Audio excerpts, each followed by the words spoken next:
Hi everyone, it's another Monday with Mary, and it's a super special one because today we had the solar eclipse, which in parts of the country was actually a total one, not so much here in Florida, but almost. And this to me seemed like a great sort of chance then to be able to talk about these periods of darkness and how you move into the light. And in particular, when it's in your relationship.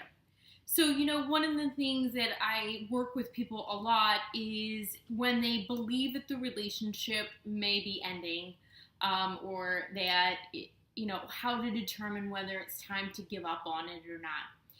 And some of the things that I can offer as advice is, first of all, understand if you're really, truly communicating your needs and wants.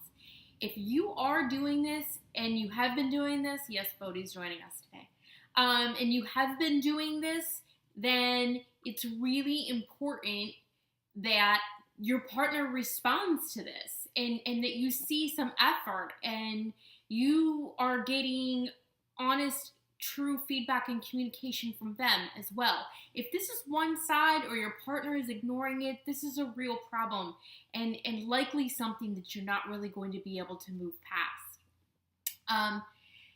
Another important key element to help determine whether or not this is going to be something that you need to end is how your partner responds to core values. If you are finding as you're progressing through the relationship that you guys really don't have the same core values, that's a really deep problem. And that would really result in one of you having to ask the other one to completely change, or to be something that they're not. And I'm not talking about, not always putting dirty dishes in the sink instead of in the dishwasher. That's not a core value. That is something that can be worked on and changed. I'm talking about things like always making sure that you're acting with integrity. If that's something that's really important to you, and your partner is kind of like, there's a time and a place where you can get away with lying or, manipulating someone or mistreating them in some kind of way, then that's a huge rift. And I actually don't really see how two people overcome that. I think at some point in time, it's going to be so substantial that you have to walk away. And I think the third important factor of when you're in this dark period of your relationship is, are you really suffering from depression, anxiety, stress that is not caused by your partner, that is not caused by the decline of the relationship? Sometimes we go through really stressful periods at work.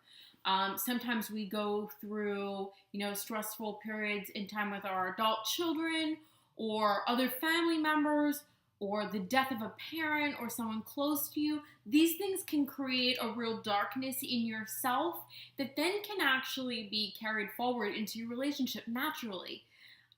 That's a big part of who you are, and then that's who you're bringing to the relationship. So if there's a depression, a high level of stress and anxiety that is really kind of solely to you, and your partner may not be necessarily dealing with it the best way, but it doesn't mean that this is a product of the relationship or a sign that the relationship should end. These are just 3 quick things. Comment, give me suggestions for the next video, and as always, you can message me at facebook.com/b+1. Thanks everyone, and have a great week.